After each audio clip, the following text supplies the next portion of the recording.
So this goes through what Jen herself did to become a badass. I like it because it's witty, it's a little bit cheesy, but you've just got to roll with it. She has like these little quotes and stories at the start of each chapter, like an analogy, so you can understand it better. It's funny, it's written well, and I love this. It's like having your own personal cheerleader. So I sometimes just like flick through when I'm like feeling a bit down. I'm like, yeah, okay. It's like, you go girl, you can do this. Oh boy, whoever you are.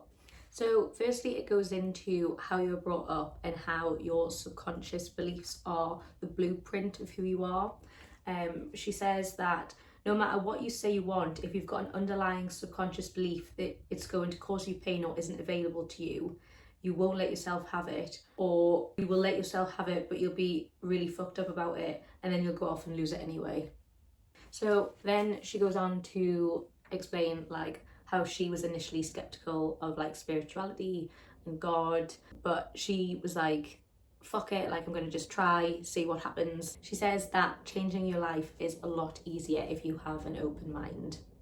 So Jen says, call it whatever you want, God, goddess, the big guy, the universe, source energy, higher power, the grand poobah, gut, intuition, spirit, the force, the zone, the Lord, the vortex, the mother lode. It doesn't matter. She uses the source energy, the universe, the mother lode.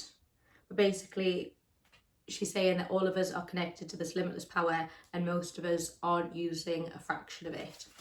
So the foundation of this is that the universe is made up of source energy. All energy vibrates at certain frequencies, which means you're vibrating at a certain frequency, and everything you desire and don't desire is also vibrating at a certain frequency. Vibration attracts life. Blah, blah, blah. Vibration attracts like vibration, otherwise known as the law of attraction.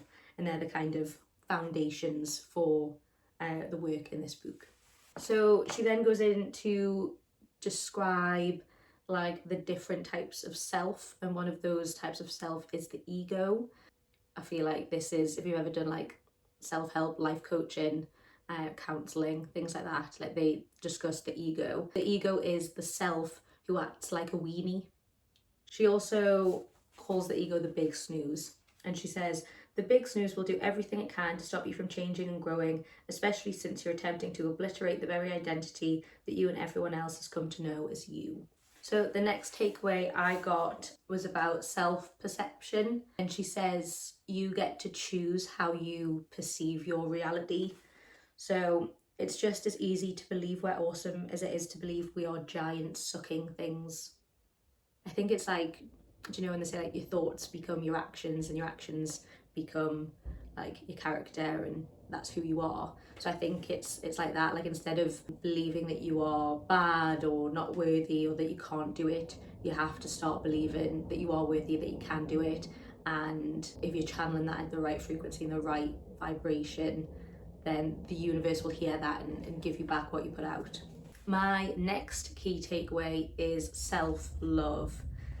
The quote is, if we really love ourselves, everything in our life works. So Jen kind of goes through 9 steps of like how you can work on loving yourself. So she says, appreciate how special you are, drown yourself in affirmations, do things that you love, find a replacement. If something bad happens, instead of saying, oh well, that's my luck, like change your thought. Say, well, when one door closes, another one opens, something like that. 5, ditch the self-deprecating humour. 6, let the love in. 7, don't compare yourself to others. Preach. 8, forgive yourself.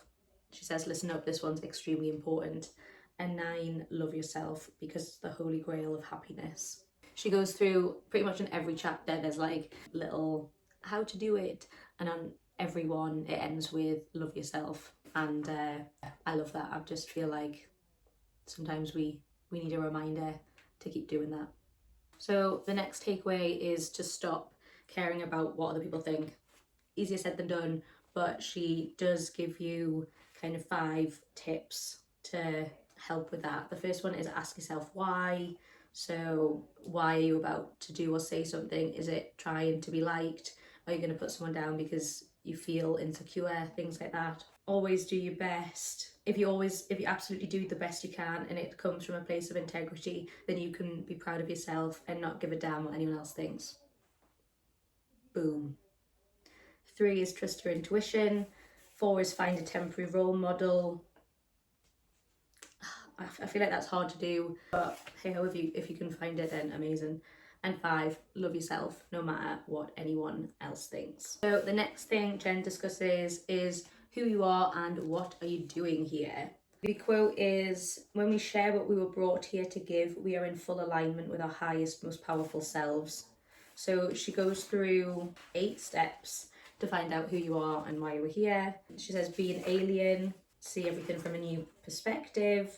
Number 2 is take the first step. So she says, instead of wasting hours, just do something already. It doesn't have to be perfect. Just get on the path, start walking, and you'll find your way.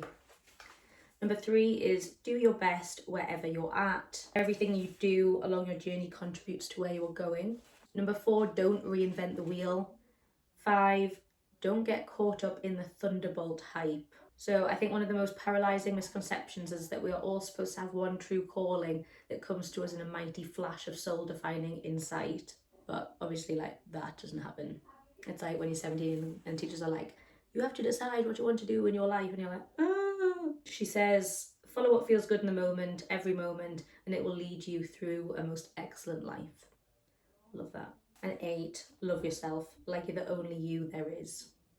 So the next tip is meditation. She says, just do it. She has like a guide on how the different types and how you can start doing it and how you build up to it. But she says that meditation helps you tap into the universe and kind of hit those high frequency vibrations, and also just clear your mind and focus your thoughts. So yeah, you want to become a badass, meditate. The next key takeaway is our thoughts are the most powerful tools we've got. To think what you want to think is to think the truth regardless of appearances. I think that's, well, for me, it's as I was saying before, like, you think it, you become it. If you think you're a bad person, or if you think bad things will happen to you, they will. If you try to think positively and think that you're lucky, and yeah, just try and find that silver lining, good things will show up. She says, ask and it is given. Get quiet, get in the zone, and get in touch with the source energy. Act as if. So if you want something badly, even if you don't have any evidence that it's possible for you to attain, believe it is anyway. Fake it till you make it. Like, I currently would like to be an author, so I'm acting like I am. I'm writing a book.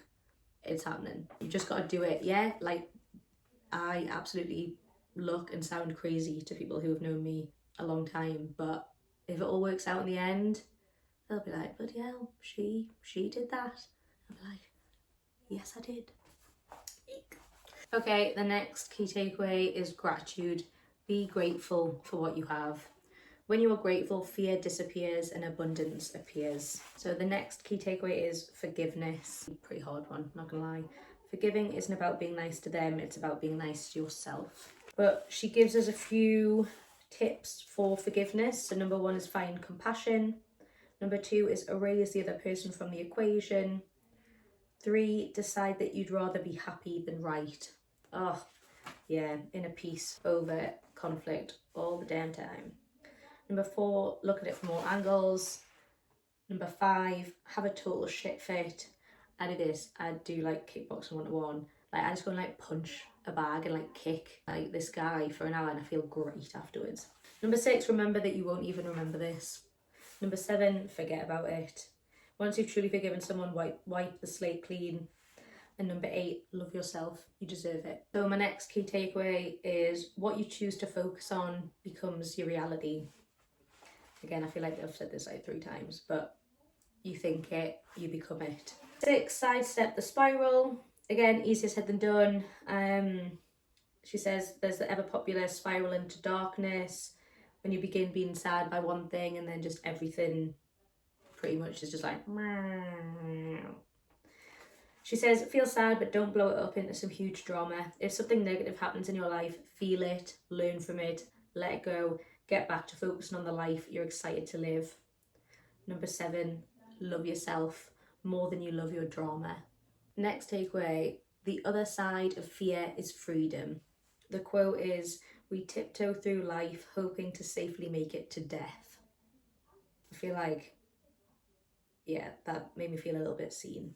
For this one, be in the moment, try not to let your anxiety like take hold of you, just live in the moment. Cut off the stream of crap.